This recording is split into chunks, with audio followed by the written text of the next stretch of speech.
structure to the class. I kind of lost it with all the ins and outs and breaks and fits and starts. So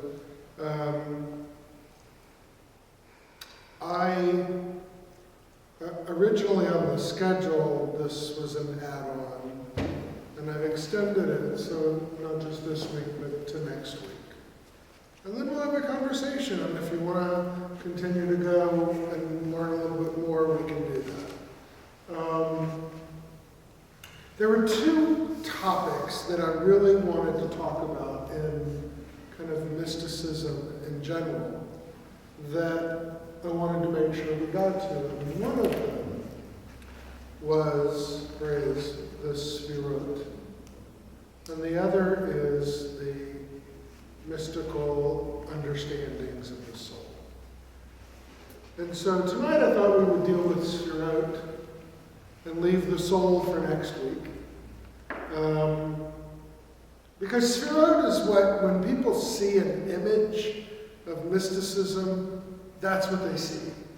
You know, they hear about this, circles and levels and thin things and emanations, and that's what people kind of are drawn to in the kind of esoterica of mysticism. What I have found over the years of studying about the Sfirot is that we don't have to go much further than ourselves in order to understand them. And it leads to an understanding about the rabbis who create the theology that we call mysticism. They were highly knowledgeable of everything Jewish. Most of the rabbis who engaged in mysticism would have been able to pass what was called the pen test. So you take a book of Jewish content, you take a straight pen and stick it in the book, and the rabbi could tell you by the depth of the pen what word it pointed to in the book. Now, I did my dissertation with a guy like this. He had been legally blind most of his life. But before he lost his vision, he was one of the greatest Talmudic scholars in Europe. And he could do that. They couldn't do it anymore because he couldn't tell how deep the pen was because he couldn't see the pen, but when he was younger, he could.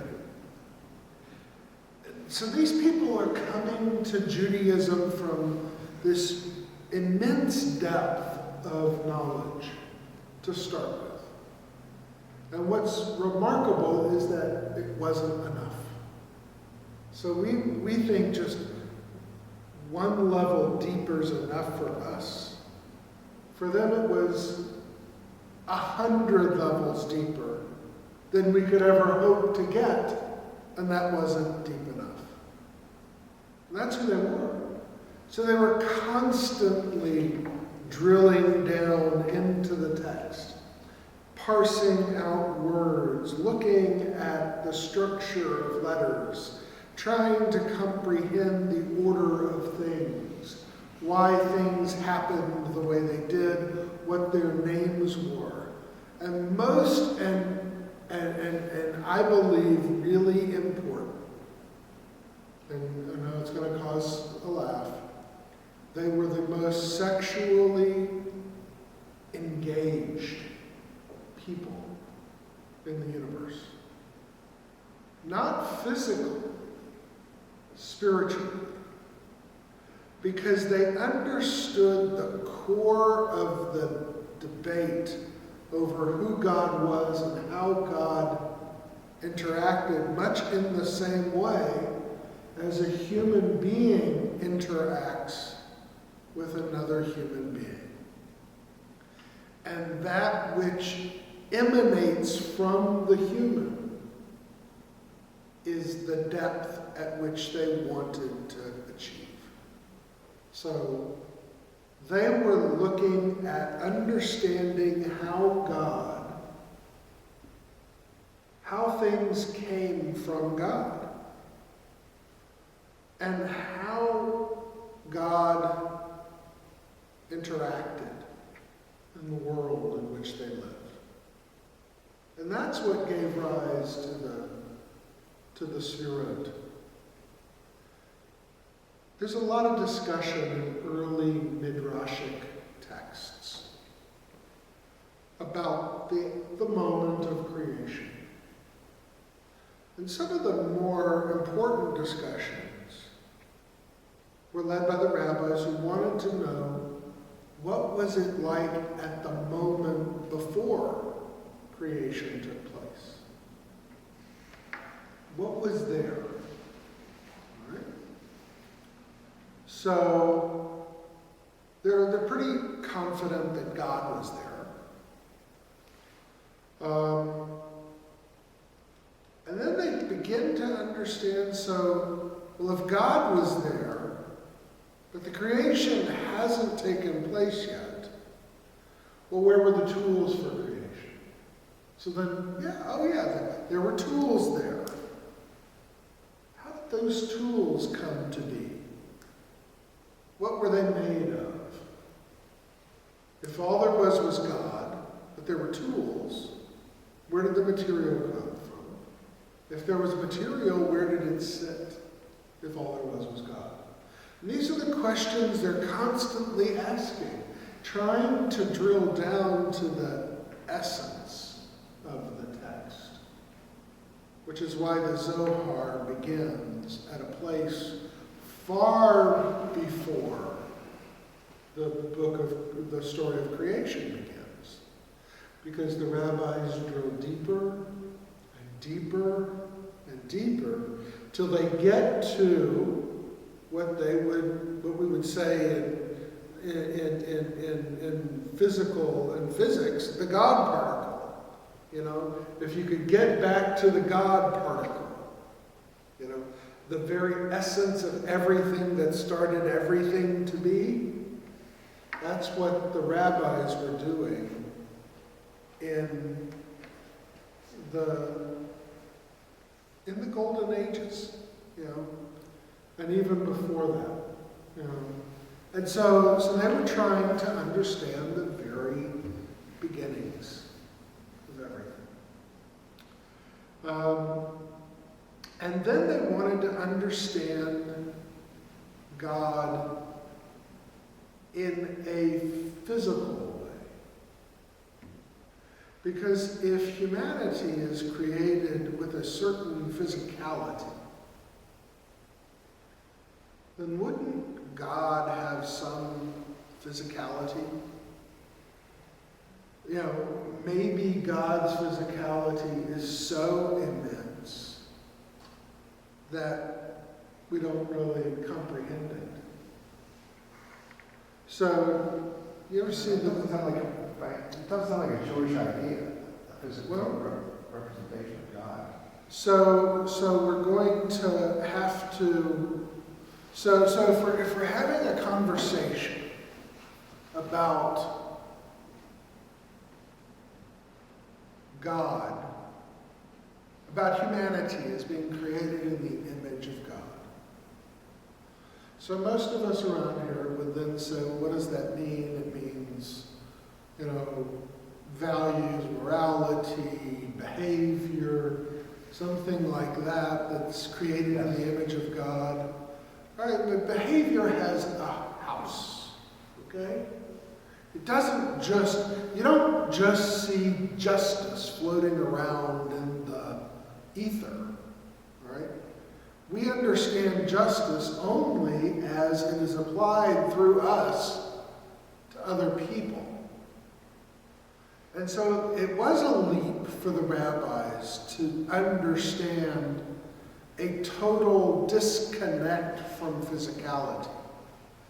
And so they use imagery that is very physical in its nature in trying to understand how things emanate.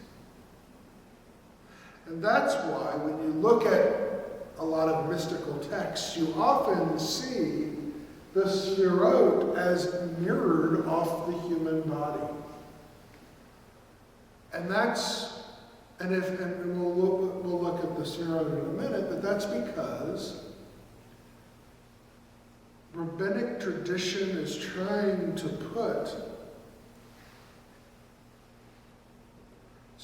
understand a concept in a world where concepts have no mass, no physicality, and it becomes very difficult. It becomes almost impossible to do without associating some physicality, which is why all the mystical literature understand temples as temples. And they understand God sitting on a throne, because that's what a king would do, and God is the king. And so, no, we can't see the face of the king, but we can see the base of the throne. And so that creates its own set of physicality. And then we can't see God's face, but we see the skirts. Isaiah sees the skirts of God, on the throne. And so,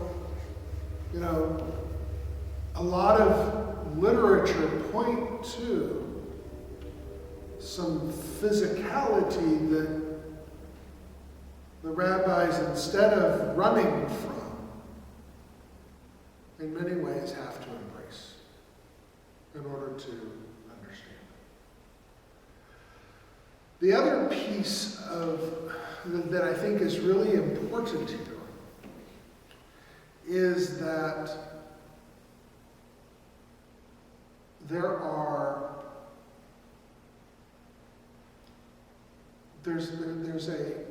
there's kind of a division between two realms. And the Zohar understands that there's kind of this, we talked about a aspaklaria last time, a veil that kept us away from God. There's kind of a division between the top 3 sphirot and the bottom 7. And so we might understand this as,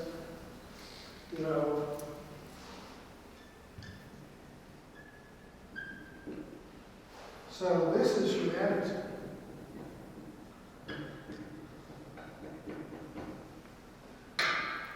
And this is God. Okay? And the place between humanity and God is the place of climbing. So all of humanity exists down here below the bottom sphere. But the mystics, as they come to understand God, move through these emanations to huddle against this line. And then they fall. Then they wake up the next day and they start climbing again. But the best of mystics can never cross the border. All right? So a couple of terms. Sphirot is a biblical term. It comes from the creation story. And it refers to emanations. So we might understand the word sphira as emanation. Right? The mystical tradition refers to this whole image as Ze'er Anpin, which is the Aramaic term for Adam Kadmon, which is the English term for, or the Hebrew term, for proto-human. So, Ze'er Anpin is Aramaic, Adam Kadmon, Hebrew, proto-human is the English. And so most of what they try to understand is this was Adam. Adam in the Garden of Eden. Right. Now the mystical literature says Adam in the Garden of Eden was 600 feet tall. Now why would they come up with that? Why would they say that? A human being that large, Adam was 600 feet tall. Where do they get this number from? Because they lived within a mystical idea of proto-humanity being anakim, or giants. Because biblical story talks about giants. You know, the story of the spies, which we're going to come up to soon. They're giants. They see giants. Goliath, a giant. You know? So if humanity was on this incredible shrinking model, and we started so big, and we've now shrunk down to the average height of a Jew is, what, 5'7"? so now we've shrunk down, you know, add a little hot water and we shrink. Used to be whales. So now, Ze'er Anpin is this image, right? But the top 3 spheres belong to God alone, and the bottom 7 belong to humanity in its levels of perfection. We talked about previous week about how this is very reminiscent of Platonic philosophy, the theory of forms. So we have humanity in imperfection here, humanity in perfection coming here, humanity in perfection totally here, but we can never get here. I have a question, Yeah. and it's maybe just the way this was drawn that's throwing me off. But under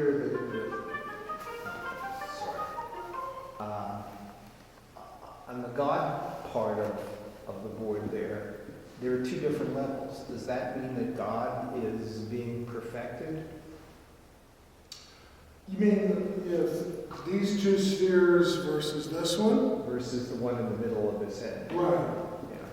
So the top sphere is indeed the crown. Mm-hmm.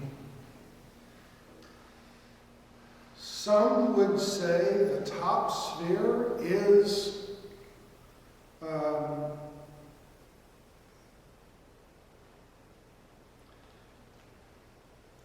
the essence of God. Right?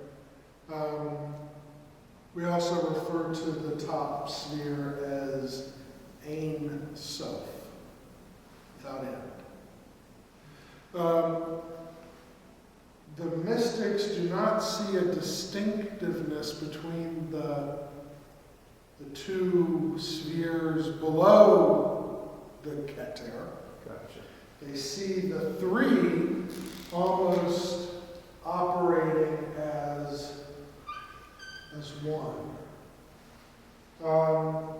And we'll try to understand those 3 because you'll see they kind of interact with each other. Not a trinity, certainly. No, God forbid. What is important, though, is another Christian concept of gnosis. Gnosticism is a theology.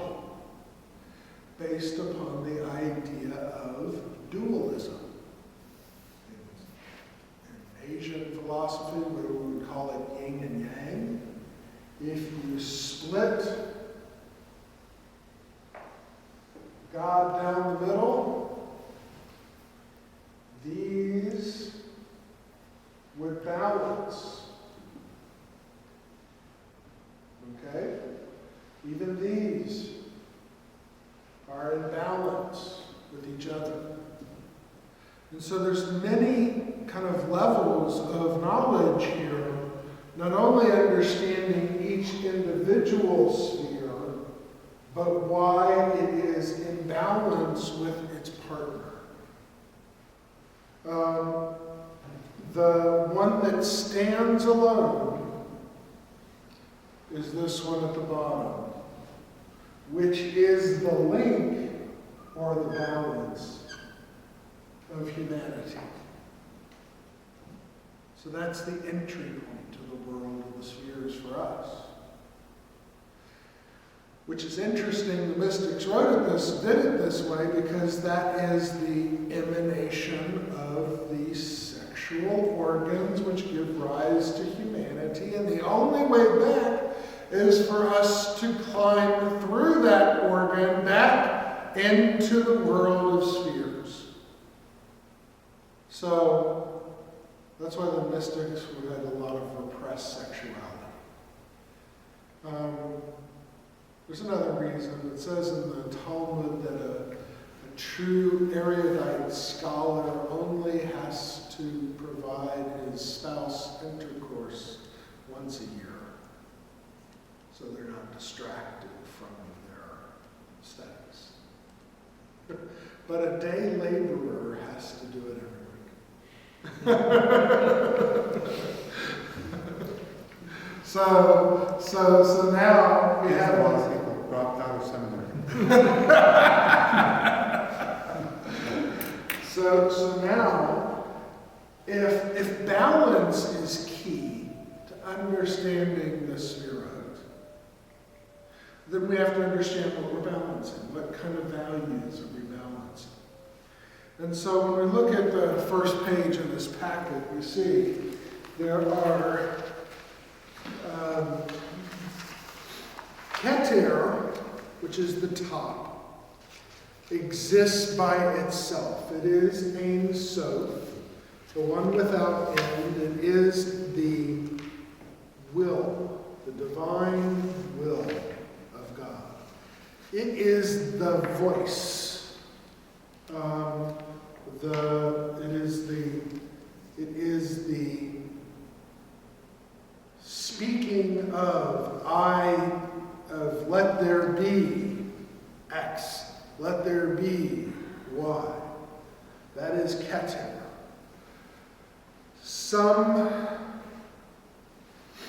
Some mystical traditions would say that Keter is Adonai, balanced by Malchut, which is the bottom one, which is Shekhinah. Keter is male, Shekhinah is female. Again, folded in half, male and female meet, and the product is humanity. So, while we don't see Shekhinah as a separate entity from Adonai, the mystical tradition kind of does see it as a separate entity. We say God has a male and female aspect, Adonai and Shekhinah. But the mystical tradition says no, Adonai is all male, and Shekhinah is all female, and they are the counterbalances to one another. How is Shekhinah translated in that? What's the meaning of it? So the connection that Shekhinah has is almost desire. It's not the connection, it's the understanding of what that word even means.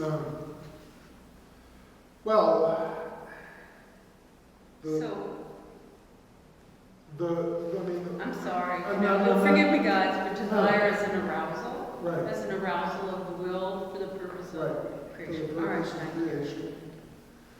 Everything has a purpose, okay? So what is the purpose for this, Shekhinah to exist?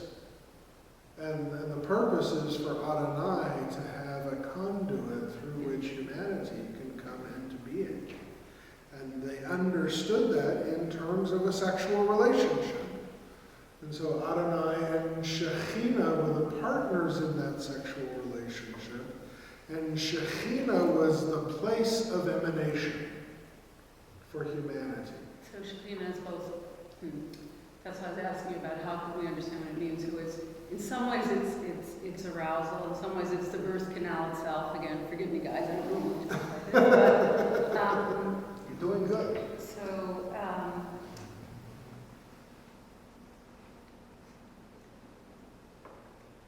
I guess the follow-up question is that seen as somehow a distraction, or is it a necessary? Well, like I said, it isn't necessary, so it wouldn't be there. All right. But, when you look at the Talmud and how it treats sexuality. I was going to say, it's once a year as opposed to Right. once a week. In a human relationship, the Talmud is saying that sexual activity is nourishment, if you will. It's unnecessary. It's a waste of energy.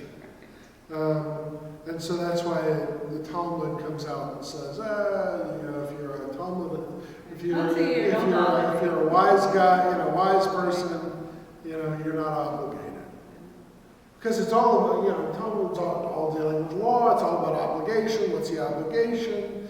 If you work in a factory, what's your obligation? If you work as a white-collar worker, what's your obligation? If you're a chacham, what's your obligation? Isn't that the basis for scholars, for instance, not serving in the army? Well, Or not really? not that particularly, but it's the same logic. Right. So that's why I asked, is it seen as a necessary, but yet still somehow of a lesser, a distraction from God's mate, so to speak? Right. Which is why later Talmudic tradition then lists sexuality as the kind of double mitzvah on the Sabbath, because my suspicion was too many of the rabbis or their students were opting out, saying that it was unnecessary, and so that there were women who were barren, and so that it became a double mitzvah to procreate on Shabbat. And to have the best and the brightest doing something. Right.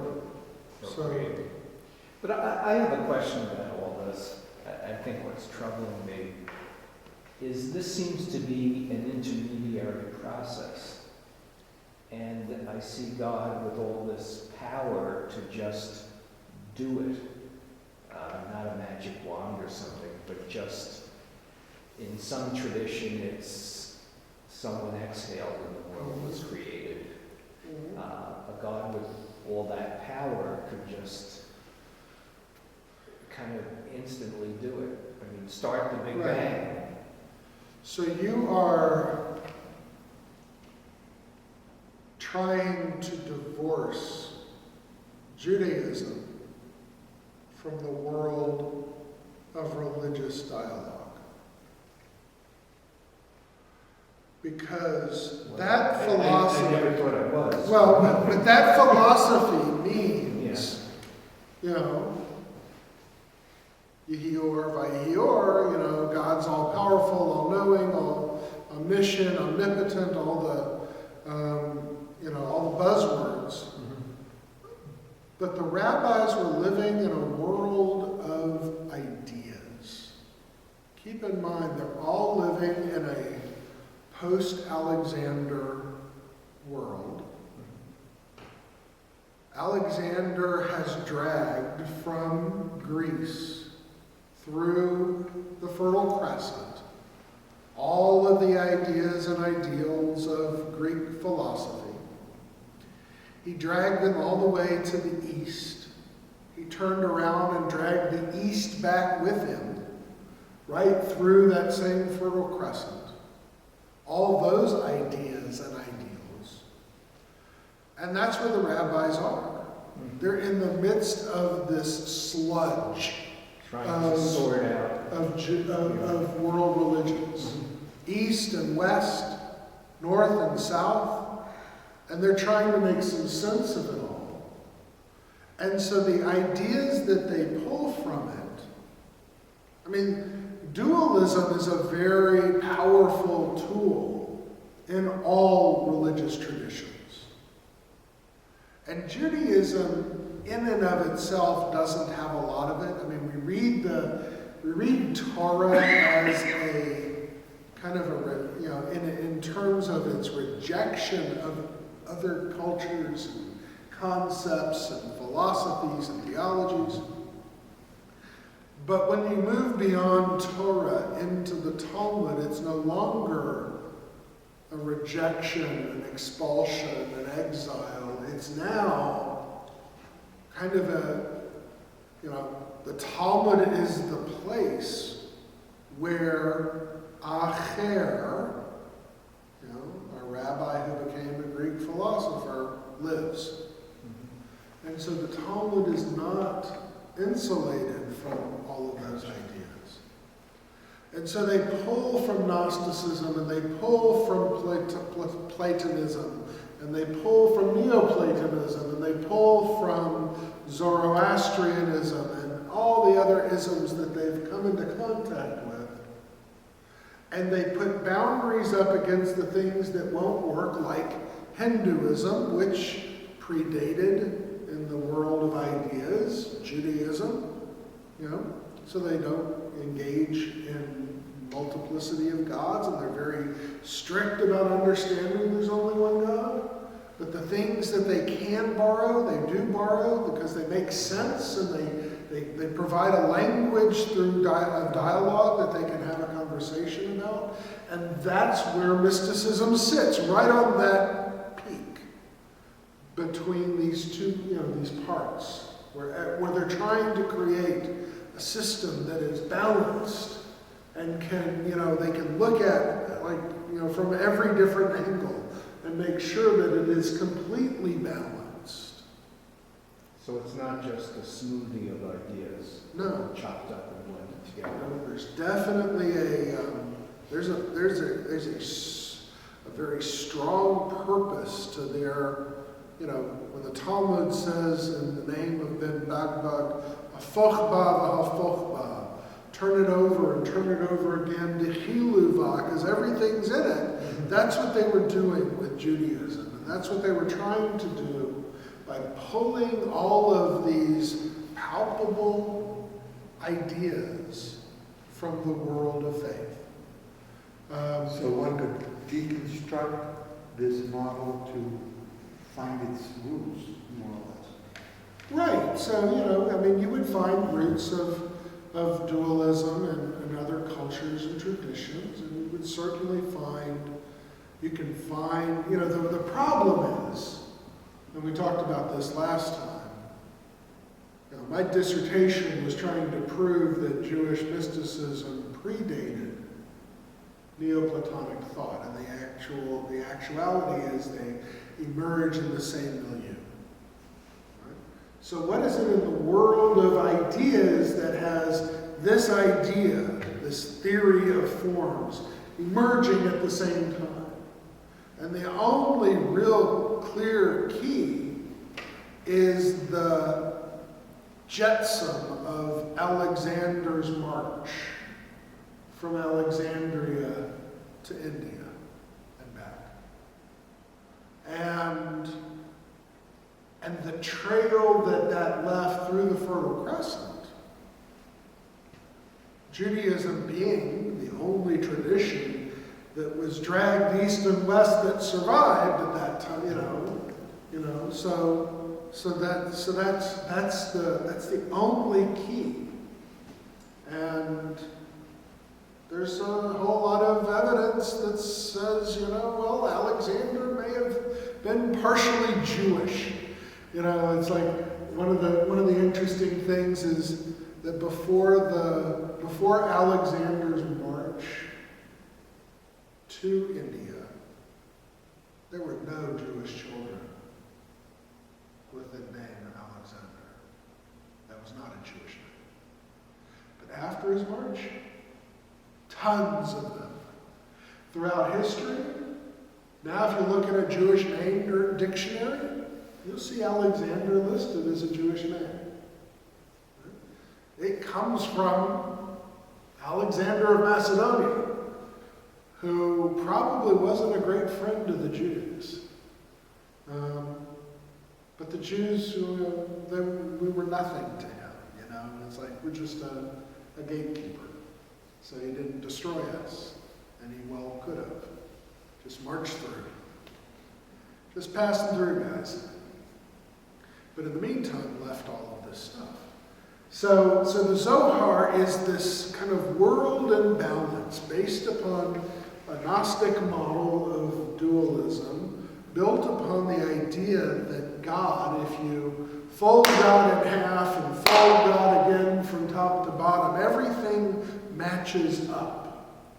And the product of that, of all these things interacting, top to bottom, side to side, is us. We're the product.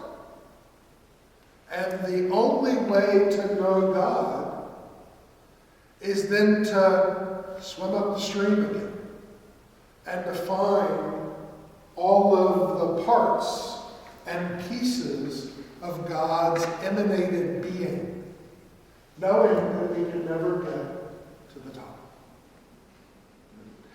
Can we figure out the top almost like an equation if you know two things and you know the formula? You can figure out the missing piece or no? Well, you know, there's a very clear distinction between Jewish mysticism and Christianity. Because Christianity said, if you ingest this wafer, that you will, in essence, become one with the Creator through His Son. And Judaism found that idea limiting of God. Because we should never be able to understand that which is Ein Sof, which is eternal and endless. And so what Judaism said, well, while Christianity believes they can understand this, Judaism says that which is at the top is ineffable. We can never go there. What we hope to do is get close to the top. And what our tradition says is if we get close to the top, that's enough. I mean, look at Isaiah. Would we be better than Isaiah? Should we be better than Ezekiel? Should we be better than Elijah? No. Should we be better than Moses? No. Is it really should? Is that the right question? Maybe it's could. Yeah. So, if we turn the page to the kind of the traditional model of the Sefirot, we see all of these kind of concepts. So the top is the Keter.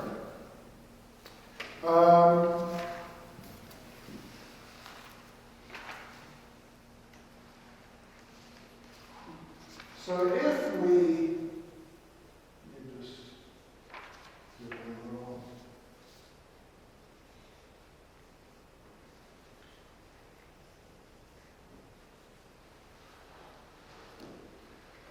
So up here we have Keter, which is translated as crown, which is the Sephirah of Ein Sof. That's the endlessness, the ineffableness of God. Then we have Bina and Chochmah. Bina, if you turn to the page, Chochmah and Bina are wisdom and understanding. So why are they parallels? Why are wisdom and understanding parallel to one another? Or halves of the same whole? So, wisdom is the assemblage of knowledge, the collection of knowledge. That someone who is wise can just accumulate vast amounts of knowledge.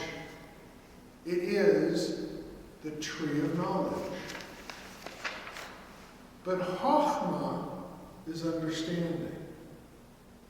Or being Bina. Bina is understanding. And so, knowledge versus understanding knows the boundaries. So if you're Adam and Eve, you know the knowledge exists, but you have the understanding to know not to get it. Right? That there's a comprehension of the purpose of knowledge. That knowledge is not just to accumulate. So understanding is the check to unchecked knowledge. And that's the balance. All right? But Now, Rabbi, yeah? why are they in the God zone, knowledge and understanding? Because what did God say in the garden? You can eat from every tree, but that one. Okay. That was God's boundary. Mm-hmm. All right? So the knowledge of good and evil, all right? That was the boundary.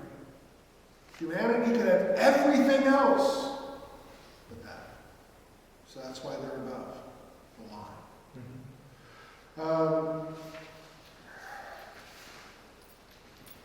Now there's an interesting take on Genesis.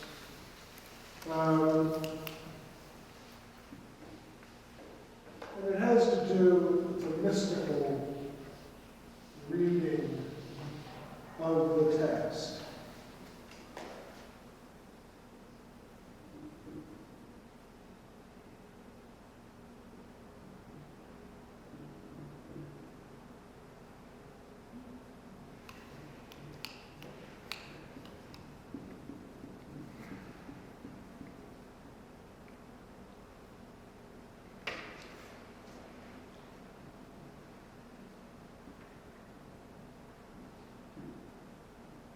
So, the first three words, Bereshit, bara, Elohim.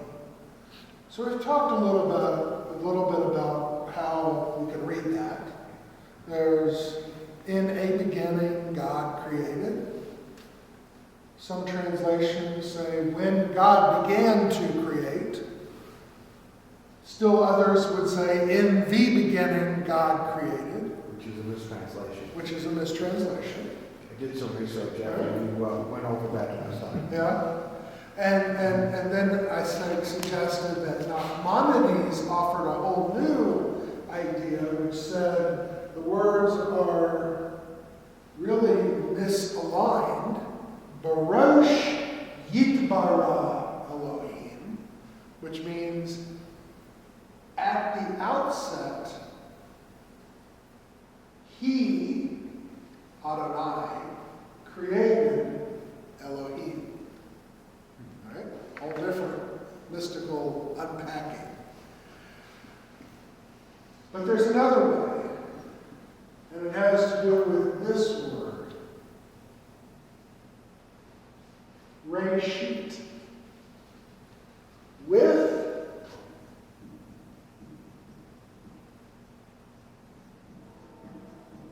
Reshit, God.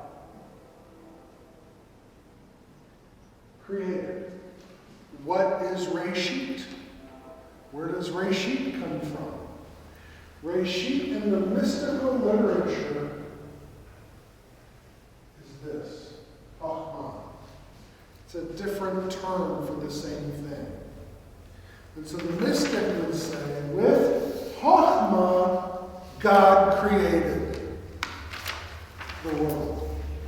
Right? Yeah. Huh? They were optimists. So, Is that feminine? so Is Chachma feminine? The word itself. the words, all of the Sphirot except Keter, I believe, are considered feminine terms. Right? But if you look at Chachma, you'll see in the mystical kind of understanding of it, it has seed. Zara, seed. So page 2. That part. So Chachma is the seed through which God created the world. So just another mystical way of seeing this. So then we have an easier pair to understand.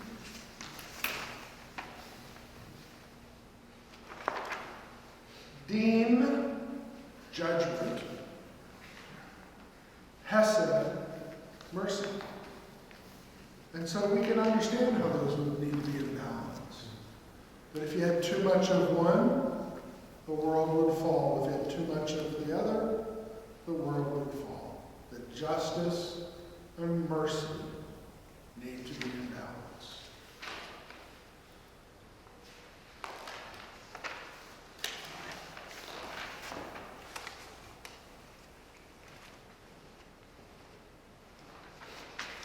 Gevurah, which is literally translated as stern judgment.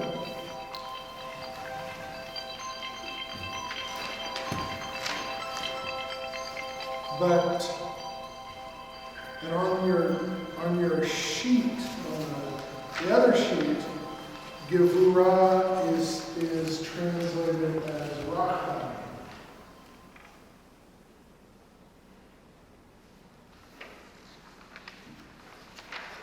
So it would almost mean, and if we understood the Gevurah and Rachamim together, they are the opposite sides of the same coin. Being what? Gevurah is strength. Rachamim is compassion. So, strength and compassion. Yeah. Okay. Give a rule is square on this. So where Rachamim is, some will say that this is Gevurot, and some will say it's Rachamim. And the reason why is, they say, are you a Republican or a Democrat? Two sides of the same coin. It's the same thing. It's just, and it's kind of in the place of your kishkas. You know, are you judgmental? Are you out for a fight? Or are you a compassionate person? You know, all in your kishkas. All right, then we have Hod and Netzach. Our next two pairs. And so Hod, which this translates as glory, and Netzach as victory. Almost would appear as reflective of the same value, victory and splendor, beauty. In the front, I translated them differently as eternity and splendor.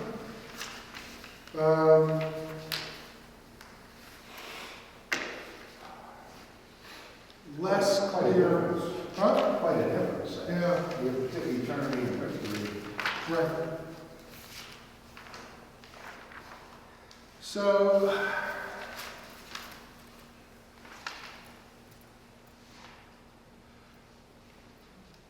the reason why I translated it as eternity is if one looks at our liturgy, the term Netzach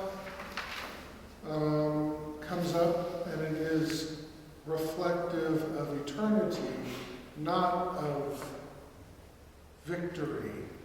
I'm not sure where this, because I had pulled this other piece from somewhere else, and I'm not sure what, it was sort of a mystical kind of description of the Sirah.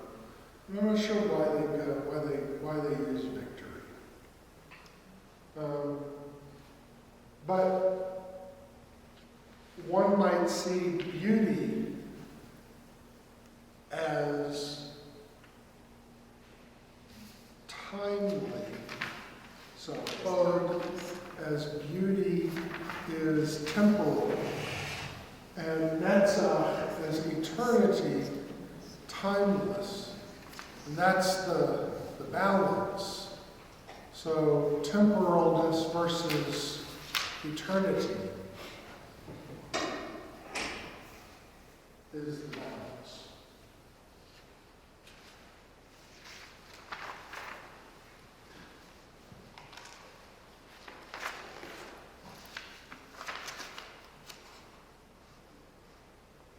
And we have Yesod.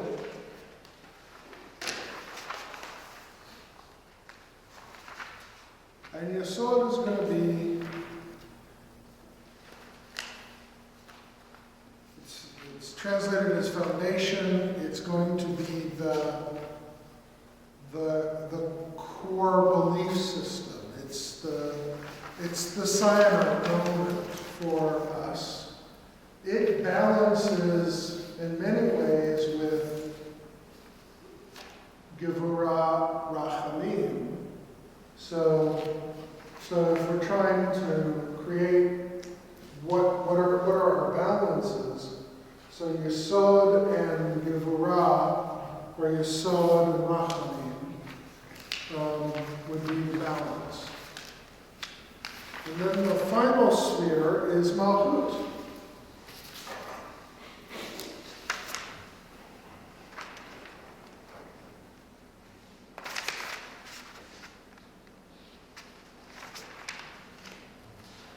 And that's the Shekhinah, or sexuality.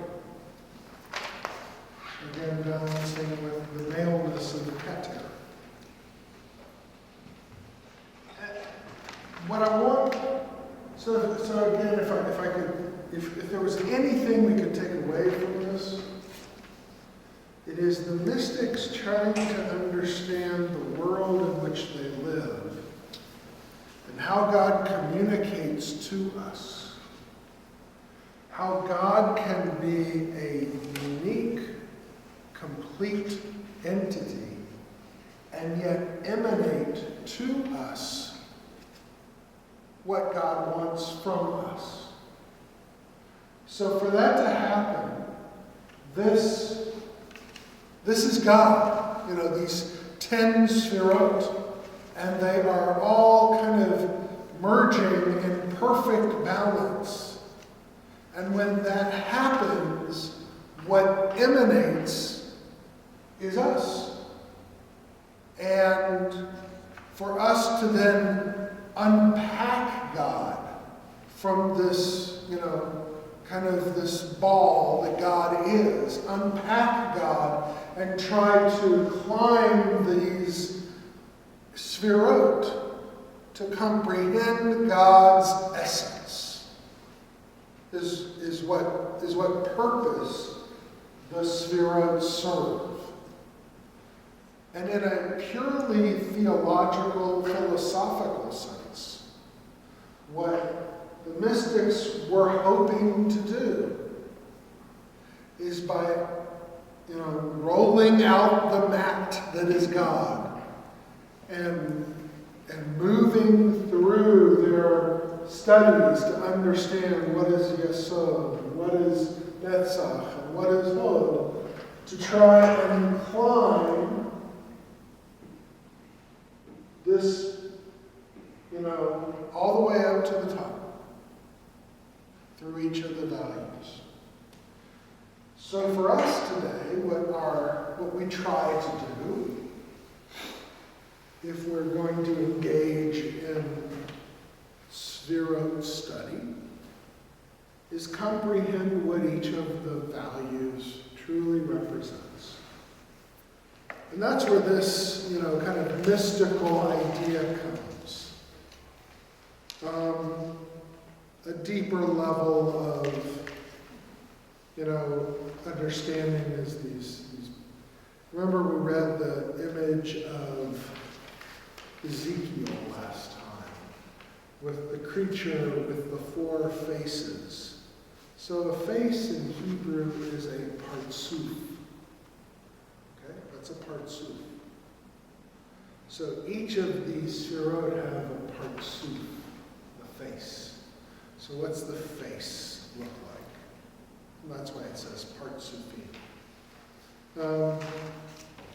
But then if you look at some of the other symbols and images associated with each of those sphirot, this is ultimately how the mystics understood creation to take place. So this image of God, it has no mouth.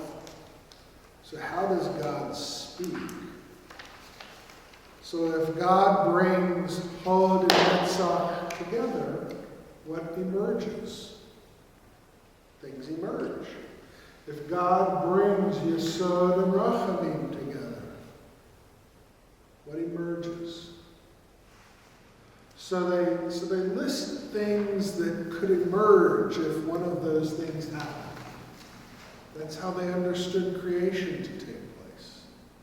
Because that's how they understood human creation to take place. You had to bring 2 body parts together. And so if you brought those 2 body parts together, what would happen? Well, it could be a boy, it could be a girl. Could be nothing. So now, if God brings these 2 things together, what could emerge from them? And so they create a list of things that could emerge if these concepts came together. Because that's the act of creation as they understood it. And did it include all of them? Or, for instance, was the crown off limits? Or? No, because the crown's coming together with its opposite, which was Malchut. Right. Gave rise to us. That was us. All right?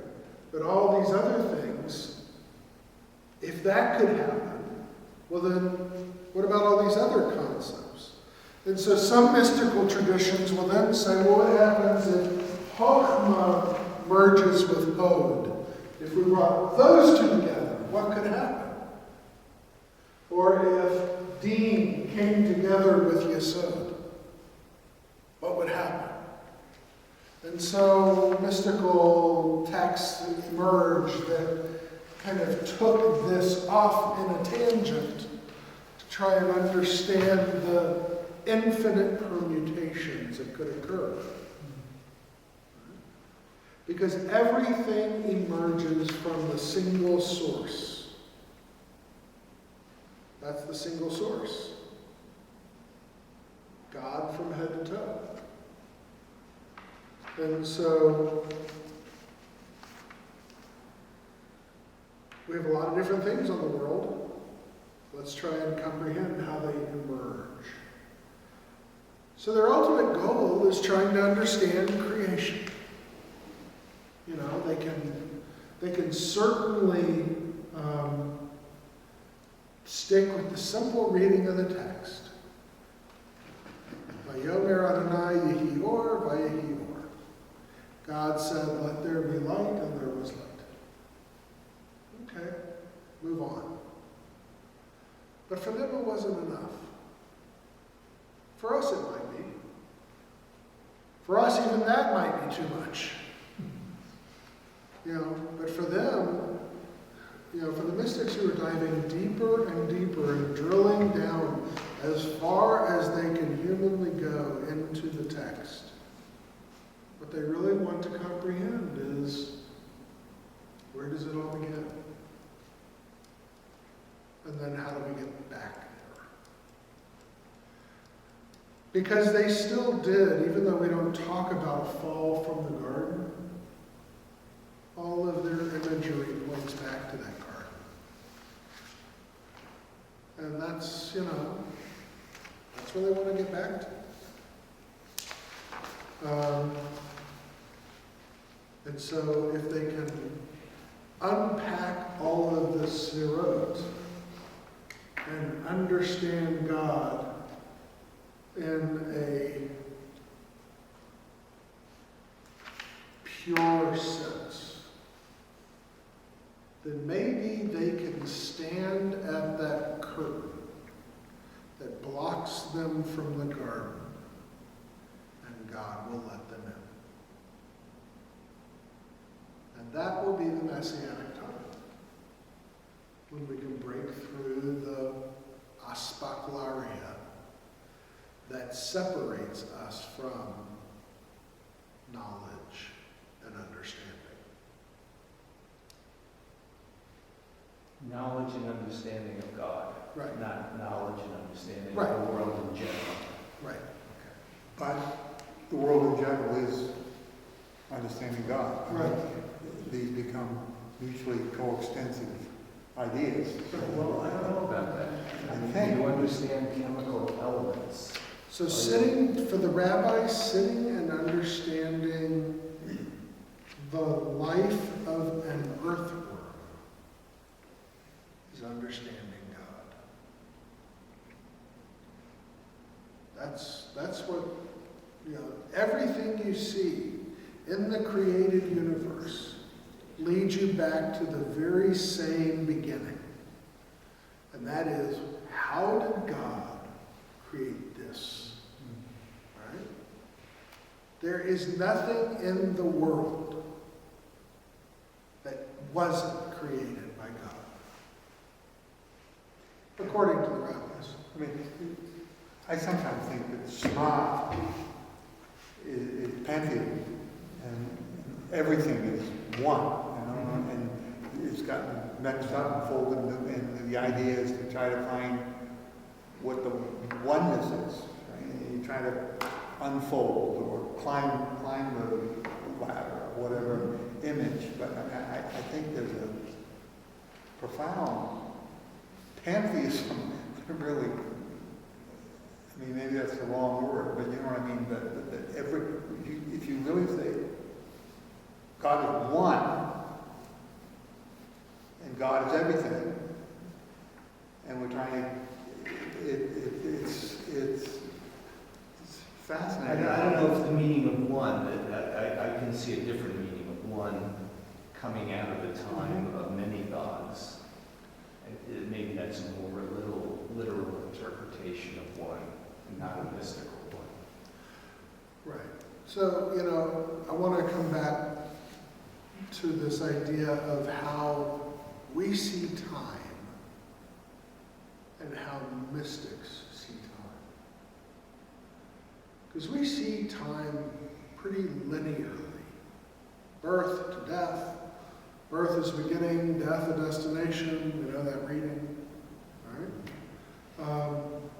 We count generations or millennia and we see a beginning and an ending. The mystic doesn't see time that way. Because if God is folded over and you're ultimately surrounded by the very essence of that which you're trying to understand, then even time itself is folded into this kind of ball that becomes, instead of linear, circular, if you will. A series of concentric circles that are merging with one another. The time is no longer seen as getting from point A to point B, but in truly appreciating where you are in between point A and point B.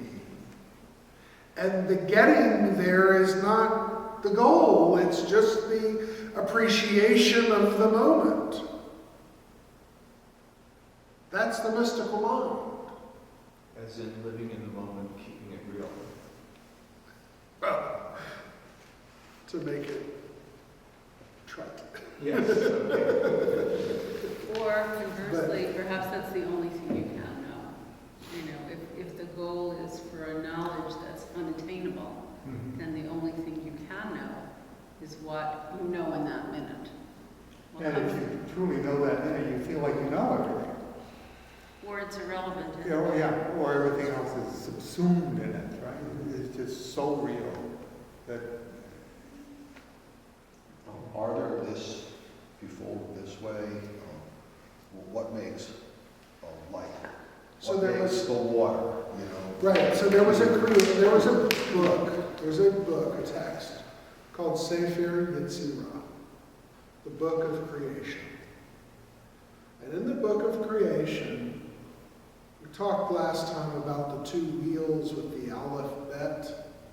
Well, there were three wheels, and so three letters become the root of Hebrew alphabet, which means that when you lined up the three wheels and you got a root, something emerged. And so it says that for everything there is a thing. You know, for every permutation, something emerges.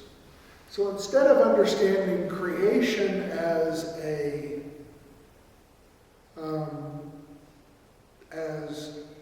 vocal expression, understand it as God, you know, these wheels turned, three letters lined up, and God whispered that word. And then something happened. And that thing came into being. And what the mystical tradition says is at the end of 6 days, or 7 days, God put the tools of creation in a vessel. The vessel shatters. The tools are scattered. Creation can no longer take place until we restore the vessel. So that's called Tikkun Olam, repairing the world. But has creation occurred already? Yes, creation occurs. Right. God takes the tools and puts it's Shabbat. We're going to put the tools away for a day. Kaboom! The vessel explodes. If that hadn't happened, things could have gotten better. Right. Things which were broken could have been made whole. So there could have been a better world than the world we're in now. Right. Well, that's what we're striving for. Or there could have been something we don't even know we're missing. It's Bina instead of Chokmah. Who knows? Who knows? So that's Sfirot. And just, I just want you to think about taking a sheet of paper and folding it up into itself and crunching it down into a ball and then unrolling it and finding all the cracks and crevices. Because that's what the mystics do. They take God They understand God and God's immenseness, and they fold it over, end to end, side to side, creating this kind of a ball that becomes God, that fills all space. And then they unroll it and try to appreciate each point along the way. And that's the purpose the Sefirot bring. That's why they use that image. They could have done it a different way. And other traditions do. I mean, look at the Asian tradition with yin and yang. It's the exact same tradition. Two parts to a whole. Christianity does it with Gnosticism. Two parts to a whole. Zoroastrianism did it with dualism. Every other culture did the same thing in trying to understand who we are and how God interacts with us. So Judaism isn't unlike them. We just have a different flavor.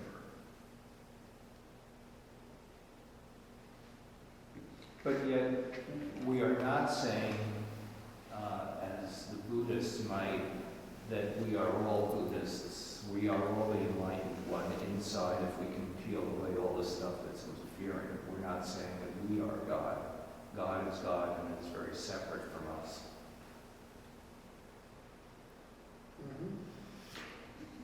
Yes and no. I mean, small pieces Well, I of think, God, yeah, right? that's the problem. Yeah. God as the big God as opposed to the spark of the divine, or the reflection of Right, the divine right. remaining God's Yeah. image. But God with the capital G, so to speak, no, we're not God. Individually not. I don't think that's what this No. No, I mean, we can never be Keter. says. Right, and we can never really No, know you God. never get up there. Right. Even if you. How many God trying? So, the mystical literature talks about a lot of people. There's lots of mystical testimonies of people who have terrible things happen to them. And we read about it. Right. Some of them. So you have the four who entered the garden, but even beyond that, there's other mystical testimonies which will say that people basically had psychotic breaks trying to unroll the sheet and move their way through the Sefirot. That it became so much, their heart broke, or, because again, we're up here. These guys were way down here, so deep that we could never get there. And, they had lived and breathed and eaten and drank this 24/7. And most of the mystical testimonies talk about someone who had been, you don't do this alone, you do it with a group, but they had been so focused on their doing that they didn't eat or drink, and they succumbed because of that. Right, so it could be a physical or a mental. Right. The Merkava mysticism has much more violent ends for people, but they're all emotional, mental issues. So if you say the words wrong, 10,000 steel rods will fall on your head. Well, it's not a physical thing, but if in your mystical state you imagine that to happen, then something physical can happen, even though it's an imaginary event. You can generate cortisol. But you believe in 10,000 rods fell on your head. Yeah, you would probably I die. know somebody who's You probably die. it's interesting. It's also kind of a classic theme in literature.